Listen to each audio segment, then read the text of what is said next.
Welcome to Kalaimani kitchen. இன்றைக்கி ஒரு ஹெல்த்தியான ப்ரோட்டீனும் கால்சியம் நிறைஞ்ச ஒரு ஐட்டம் தான் செய்ய போகிறோம். அது என்னன்னா பன்னீர். நம்ம கடையில் வாங்குறத விட நம்ம வீட்டிலே சிம்பிளாக எப்படி செய்யறதுன்னு தான் இன்றைக்கி பார்க்க போகிறோம். வீடியோ போகிறதுக்கு முன்னே புதுசாக பார்க்குறவங்க கலைமணி கிச்சனுக்கு சப்ஸ்கிரைப் பண்ணுங்கள்.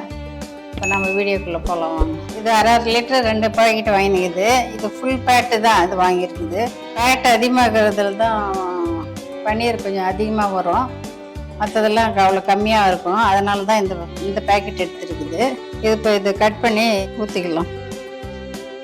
அது பால் இப்போ நம்ம அடுப்பில் வச்சு காய வச்சுக்கலாம்.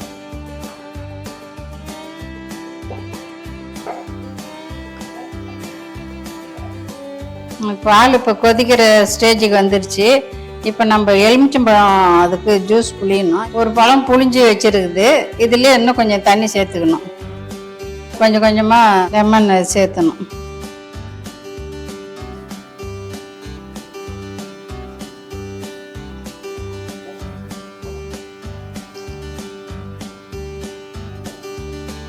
அதை திரிஞ்சு வந்துருச்சு பாரு.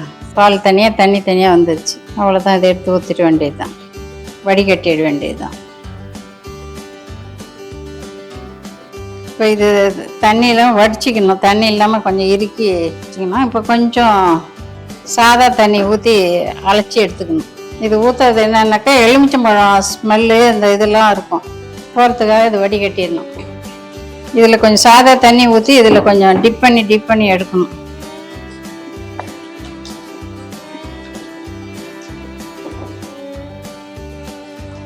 தண்ணி இல்லாமல் நல்லா சுத்தமாக வடிகட்டிடணும். இது நல்லா டைட்டாக இறுக்கி மூடிட்டு கொஞ்சம் அகலமாக பண்ணிக்கணும். இது தண்ணியெல்லாம் வடிஞ்சு வந்துடும். சென்னையெல்லாம் பன்னீர் பாத்திரம்னா விற்கிது. அதை வாங்கி போட்டோம்னா இந்த மாரி பிரச்சனைகள் அப்படியே எடுத்து ஊற்றிட்டோம்னா அதுக்கு தனியாக வடிஞ்சு வந்துடும். இப்படி வச்சுட்டு உடனே ஒரு வெயிட் ஒன்று வச்சிடணும். இதுமாரி வச்சுட்டு ஒரு 2 மணி நேரம் அப்படியே விட்டோம்னா அது பன்னீர் ரெடி ஆகிடும். இது இப்படியே இருக்கட்டும். ஒரு 2 மணி நேரம் கழித்து பார்க்கலாம்.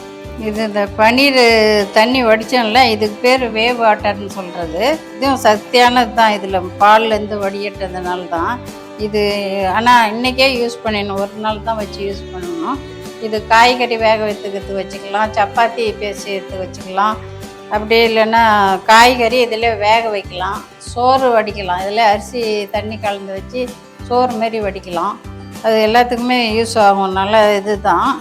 இது வேஸ்ட்டாக கீழே கொட்ட வேணாம். இது கூட நம்ம யூஸ் பண்ணிக்கலாம்.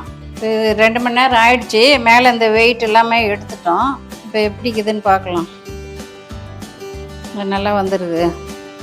இப்போ பன்னீர் ரெடி ஆகிடுச்சு. இதை வச்சு நிறைய டிஷ்ஷு செய்யலாம். ஏற்கனவே நம்ம சேனலில் பன்னீர் ஃப்ரை ரைஸ் மாரி பண்ணியிருக்கிறோம். 65 பண்ணலாம், ஃப்ரை பண்ணலாம், பட்டர் மசாலா பண்ணலாம், அது குருமாவில் போடலாம், உருளைக்கிழங்கு ஃப்ரை பண்ணலாம். எல்லாத்துலேயுமே அது தூளானாலே பிரச்சனை இல்லை. ஆனால் நம்ம ஸ்லைஸாக வரும்போது இந்த மாதிரி நிறைய வெரைட்டி செய்யலாம். இனிமேல் பன்னீரை வச்சு என்னென்ன டிஷ்ஷுன்னு ஒவ்வொரு வீடியோவுக்கும் இனிமேல் அடுத்து போடுறேன். நீங்கள் தொடர்ந்தாப்பில் பாருங்கள். அடுத்து இன்னொரு வீடியோவில் நான் பார்க்கலாம். பை.